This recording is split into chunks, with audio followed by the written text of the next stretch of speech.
They told him the sky was freedom, that once you left the ground the world couldn't touch you anymore, that the clouds were cleaner than the dirt and the war couldn't grab you up there, but that was a lie dressed up as hope and handed to boys who still smelled like home. And on a frozen World War II morning in 1944, a 20-year-old fighter pilot walked across an airfield soaked in frost and fuel and fear, carrying a helmet under one arm and quiet doubt in his chest, laughing with the other pilots, cracking dumb jokes, hiding the way his stomach twisted every time he saw an empty bed in the barracks. And nobody told him the truth as he climbed into his aircraft. Nobody told him that the engine in the metal beast he trusted his life to had already failed inspection twice, flagged by ground crews, written into reports that vanished into command drawers labeled later, because replacement planes were delayed, missions were piling up, and in war, broken machines still fly as long as someone is willing to die inside them. And he didn't know any of that as he strapped in, pulled the canopy closed, felt the vibration of the engine rumble through his bones, and gave a thumbs up to the crew chief, who looked away just a half second too long. Because sometimes guilt shows up in silence before it shows up in flames. And as the propeller ripped the cold air into screaming motion and the fighter lifted off the runway, he felt that familiar surge of power and fear mixed together in his veins like gasoline and fire, because flying wasn't just duty to him, it was escape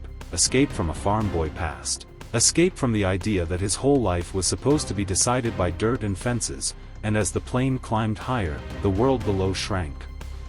into a dull gray blur, and the clouds swallowed everything like a soft white grave. And inside those clouds the sky stopped feeling endless and started feeling narrow, tight, watchful, like something was waiting. And even as his squadron formed up in perfect steel formation, radios crackling with confident voices and forced swagger, a quiet pressure sat on his chest that wouldn't lift, a sense that the sky wasn't welcoming them today. It was measuring them, and he pushed the throttle forward.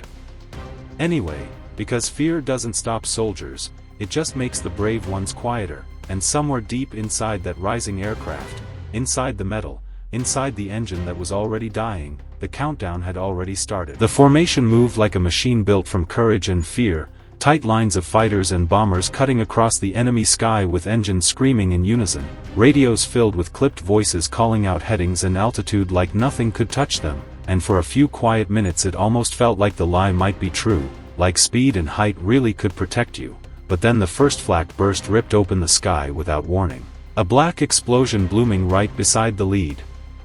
bomber, like the universe coughing up death, and instantly the air turned violent, shaking cockpits like fists pounding on steel coffins, more flak following in rapid waves, tearing holes through clouds and wings and men in the same breath. And our pilot's fighter bucked hard as shockwaves slammed into him from all sides, tracer fire stitching glowing red lines across the sky like a mad god drawing targets in the air. And then the enemy fighters dropped out of the clouds, dark shapes diving with savage purpose, slicing into the formation like knives into soft flesh, radios exploding with panic, call signs cut short by impact, engines screaming into static. And somewhere in that chaos his closest wingman cried out for cover. And without hesitation he rolled hard left, slammed the throttle forward, and went straight into the storm, guns blazing, shells ripping past his canopy, his bullets tearing into the side of an enemy fighter until it burst into fire and spiraled down like a falling star. And for half a second adrenaline masked everything, fear, doubt, even death. But the victory lasted only a heartbeat, because his engine suddenly coughed like it was choking on its own blood, gauges jerking upward into red, heat flooding the cockpit like a furnace door being kicked open, smoke curling around his legs and climbing into his face. And command came over the radio, sharp and urgent, telling him to bail, to jump now before it locked up. But beneath him was enemy-controlled land, black with anti-air guns and prison camps and unmarked graves. And the thought of parachuting into that nightmare felt worse than dying in the sky. So he stayed, fighting both the enemy outside and the machine inside that was turning into a ticking bomb, still covering his squad, still pulling fire away from the bombers as flames began licking along the nose of his aircraft. And that's when the clouds closed around him again, thick and white and blinding, swallowing his burning plane whole as if the sky itself was trying to hide what was about to happen. Inside the clouds, the world disappeared into a white chaos that shook both machine and man, visibility dropping to nothing as the fighter lurched under invisible turbulence and a dying engine that rattled like a dying beast. And every second the temperature climbed higher, heat warping panels, popping rivets, and cooking pistons like grenades about to go off, and his radio cut in and out, voice breaking over short, sharp bursts. Overheating, controls stiff, losing altitude, command. Hesitated on the other end, their words deliberate, measured, cold, before finally giving the order that would seal his fate: hold position, draw them off, protect the bombers at all costs, meaning the mission mattered more than the life strapped to the controls, and our pilot understood that instantly, because in a split second he made a choice no one else could stomach. Copy that. I'll do it, and he turned his burning aircraft straight into the path of the enemy, drawing their attention with a courage that bordered on madness. Tracer fire ripping past his canopy as flames crept across the cowling, and now smoke was so thick he could barely see the instruments, hands blistered raw on the stick, lungs burning with each ragged breath of oxygen-starved air. But he kept climbing, weaving, pulling enemy guns away from the bombers below like a human shield made of steel and fire, and one by one, the bombers escaped the kill zone because of his decision to sacrifice himself, to take every burst of cannon fire, every tracer streak, every screaming moment of terror in his cockpit without thought for survival, knowing that if he faltered even for a second, dozens of lives would vanish in the black sky, and in that white furnace of clouds he became something both mortal and mythic, a single man facing impossible odds with a dying plane, turning chaos into a moment of brutal, selfless heroism. And as the radio crackled faintly behind him, the last sounds of his wingmen calling for him were swallowed by the smoke and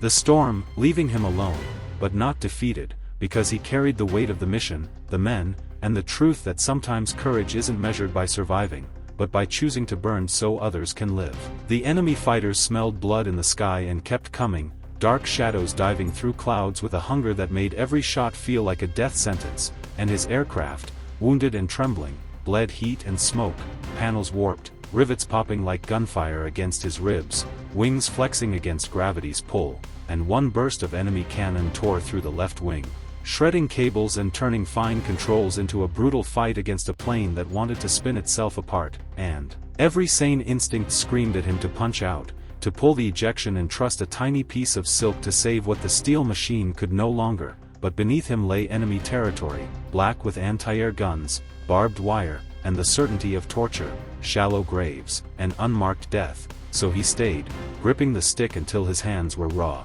every muscle screaming, blood pounding in his temples, smoke stinging his eyes and throat, engine warning lights blazing like the devil's lantern, and still he maneuvered, weaving and diving, dragging the enemy away from the bombers below, each second a battle not only with the attackers but with the machine itself, a cockpit that had become a furnace, metal bending and screaming as if alive. And witnesses from the bombers later swore they saw a flaming aircraft burst out of the clouds like a comet, twisting, wobbling, fighting gravity, refusing to kneel, fire trailing behind him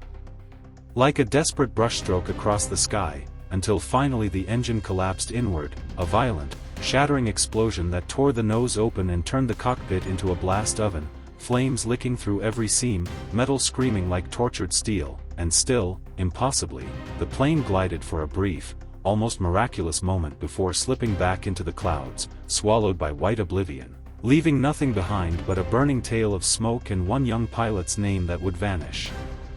from memory if not for the men who had witnessed his courage and the brutal truth of what true sacrifice really looked like in the hell of World War II air combat. When the surviving pilots finally landed, the airfield felt hollow in a way that only comes after death has checked the roster and taken its due, engines winding down to silence like heart stopping mid-beat, and the men waited, squinting at the horizon for that familiar roar, the one that would signal he made it back. But it never came, and command issued a temporary label, missing in action. A word designed to feel hopeful yet reeked of denial, and the hope didn't last, because soon after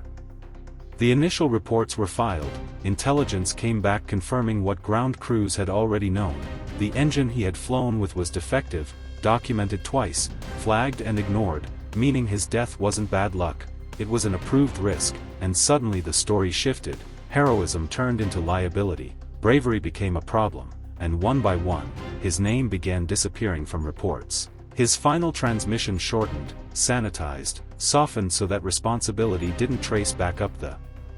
chain of command, and the official story became simple, flat, neat, pilot lost in combat, no unusual circumstances, no deeper questions, no inconvenient truths, and just like that, the young man who saved an entire bomber formation was erased by bureaucracy, by medals that would be handed out to others, by files locked in drawers, by men who smiled and signed their papers while another man burned through the clouds to save lives, and the men who survived carried that secret weight, the invisible ledger of sacrifice that nobody would acknowledge publicly. A brutal calculus of war where some deaths are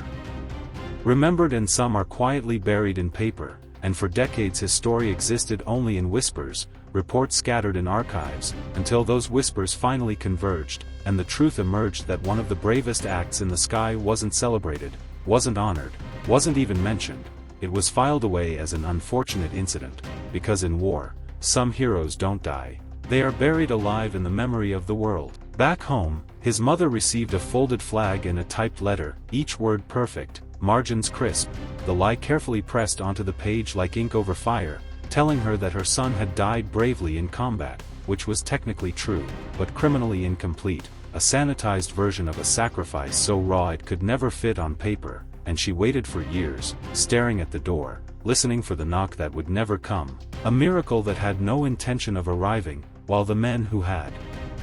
signed off on defective engines, who had brushed off warnings, kept their ranks, their medals, their pensions, their quiet smiles, and the survivors of that mission carried an invisible weight heavier than any metal aircraft, a burden that showed up in trembling hands, in bottles emptied in silence, in nightmares where clouds smelled like burning fuel and the screams of men echoed through static radio waves, and years later, after long retirements, therapy sessions, and late-night confessions, one of the surviving pilots finally told the whole story, admitting that they had been ordered to let him burn so others could live, that the mission mattered more than the man, and when that confession surfaced in private records decades later, historians finally understood the full brutality. Some heroes don't get erased by enemy fire, they get erased by their own side, by the very command that sent them into the sky with a ticking death trap strapped to their back. And this revelation hit like a hammer, because it exposed not only the cruelty of war, but the hypocrisy of leadership, the cold calculus of survival, the moral compromise that decides who lives, who dies, and whose name gets remembered. And as the word circulated quietly among scholars, archivists, and the families of those men, one truth remained undeniable: that the young pilot who had climbed into the clouds that day and chosen to burn alone for others had not died in vain, even if the world had tried to pretend he never existed, because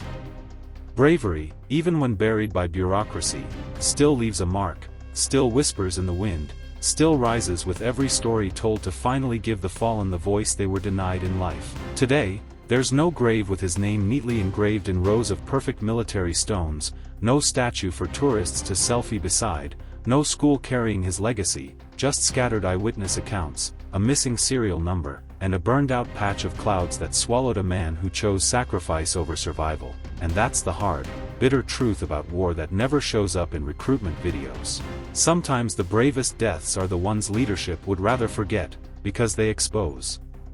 uncomfortable realities of command, greed, and acceptable loss. And the real question isn't why he died, but why his story had to be buried at all, because if history only honors clean victories and ignores the dirty sacrifices, then it becomes a lie, told in medals instead of blood. And maybe the duty now isn't just remembering the war, it's remembering the ones who were erased by it, the ones who burned through the clouds so others could live. And as we think about that today, we realize courage isn't always celebrated, it's sometimes hidden, erased, sanitized, but it still exists, and it's still powerful, still worthy of memory, still demanding respect. And for anyone hearing this, that respect isn't something you give with words alone, it's something you act on, share, and carry forward. And if this story hit you in the chest like it should, if it made the hairs on the back of your neck stand up and your heart beat a little faster thinking about the cost of bravery and the injustice of erasure, then make sure you honor him the way history forgot. Subscribe to Xtreme USA, smash that like button, drop your thoughts in the comments, and share this story with the world so the pilot's history tried to bury finally get the recognition they earned in fire. Because stories like these aren't just history, they're lessons, warnings, and tributes all rolled into one, and remembering them keeps the flame alive, long after the clouds have claimed their hero.